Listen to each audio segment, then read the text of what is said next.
and it's a fascinating read. And his story, his theory was it's that if you, I don't know if you're familiar with the book of Jasher, on how Esau was actually a Bigfoot. So, and I know at first saying that you will chuckle, but when you go read and you do the research and you get into what's going on, you're like, hold up, man. Like at a minimum, you can say he wasn't a man. Like he was something else, right? He was not human, right? He was something else, right?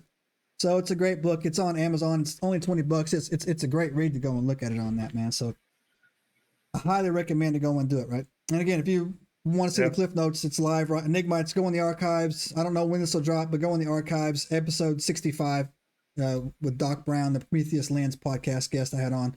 It's a great read about Esau. And if you don't know who Esau is, you're a bunch of heathens. And go read the Bible, then go read that on there as well. So, all right, Tim, changing gears, man. Changing gears, all right? So, Tim, you've not only had a Bigfoot experience, but you also have had what I would call a fairly new phenomenon for me and my buddy Steve here, is a Dogman, right? Like I've only really been into this Dogman for almost about a little bit over a year now before I even like, what was a Dogman? I just thought they were werewolves, right? But that's like, there's something much, much, much more to that, right? So Tim, could you share that story with us, please? Yeah, that's that. The Dogmen are. I was never aware of them until that night. Okay. And we trial by fire at that point, huh? Yeah, you learn the hard way. Yeah, it's not a fun thing to learn instantly. I mean, like seeing a Bigfoot, that changes your whole world. I mean, then you've been told lies all your life. Then when you see a Dogman, then there's a lot more out there in this world that is not told to you that's out there.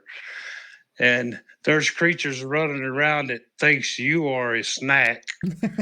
And we was at a camp out down in Salt Fork. This was in 2022. Now, I'd only been doing this research for about a year when this occurred. So if you're looking for a Bigfoot, you better keep in mind you could run into Dogman too, because they both share the same territories. Right. They both need to. These cryptids needs basically all the same things, and if it's in that area, you could run into either one.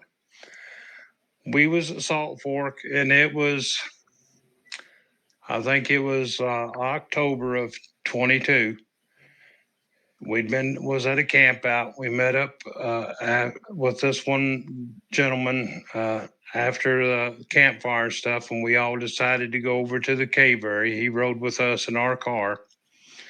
We go over there. We're showing him that it's just getting dusky dark, so it's around 8:30, somewhere's 8:45. It's just about ready to get dark. We're walking him down through there, showing him where we've seen several different Bigfoots, females, males, little ones, in this same area. And we're walking down through there, and I was showing him all the different places, me and my wife. Then we come back up, and they wanted to go up to the cave area. And I'm like, you can't go up to the cave. You just ain't got no flashlights, and that trail is very narrow. And it's dark by then. And they said, well, we'll take our time, and I know the trail pretty good. I'm like, okay, but it's dark. I don't know how you're going to do it. So they go toward the cave up the trail. I'm standing there in the parking area behind our car, smoking a cigarette, watching everything. Once I hear them coming running, the fastest they could run down through there. And now they ain't got no lights, and it's pitch dark. You can't see 10 foot in front of you. There's no kind of lighting down there at all. They come running out of there. They're both ghost white, panting, shaking. And I'm asking them, what's going on? What's going on? Why'd you come running out there? One of the Bigfoot after you? And they go, no, it's a Dogman. Dogmen are up in there. And I'm like, what is a Dogman? Because I never heard of no such thing. And he's standing there explaining, well, it's like a werewolf, but it's another cryptid, and it's here in the United States they call them dogmen. They're not a werewolf. And he said, I've met them face to face a couple times. And so we're standing there. He's explaining this. They're telling the details of what they look like, because they was up on the ridge above them, and that's the only reason they seen them, because they was up on the ridge above them, and they was skylighted, and they could see them. There was 4 of them, and while we're standing there talking about this, then I look down to my left down the dead end road there, because it's a lake, a man-made lake, and they dead ended the roads back when they made the lake. And I see these 2 big yellow balls glowing in the woods. And I'm like, I go, what is that down there looking at us? What's some glowing lights down there? And got to paying attention to it and stuff. And he said, well, that's their eyes glow. He said, that's their eyes doing that. And I'm like, their eyes can glow without lights being shined at it? Now, this is the first time I've seen this phenomenon, too. Now, this is coming to real reality real quick here. And I got to looking at them, and you can see them moving up and down, looking like this, swaying, looking. Looked up probably 70, 80 yards above this one, because it's probably 500 yards to the lake down that way.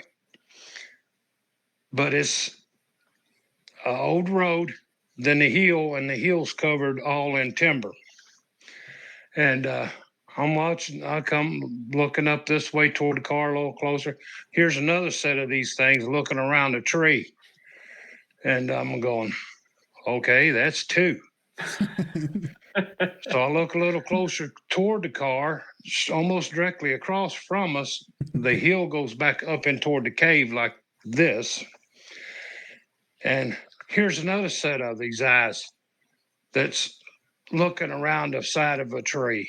And I'm like, okay, there's 3. They said there was 4. So I looked to my right over on the other side of the trail where you go up to the cave. The hill comes back this way and goes up the west. That's the way you have to go out. Here's a set of eyes down closer to the ground over here, because the brush is not as there's brush instead of trees.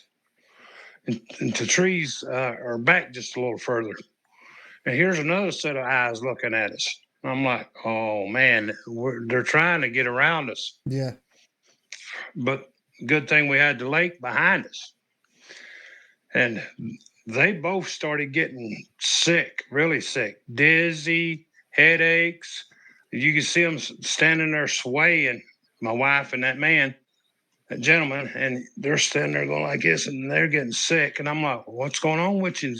My wife said, I got a headache. I feel like I need to throw up. He said, I'm getting the same way. I'm dizzy. And I'm like, what's going on?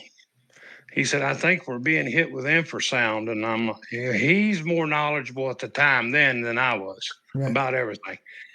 And because we're just new into this. We only been in doing it for about a year or so. Subscribe now and turn on the notifications to join us on this extraordinary journey into the unknown.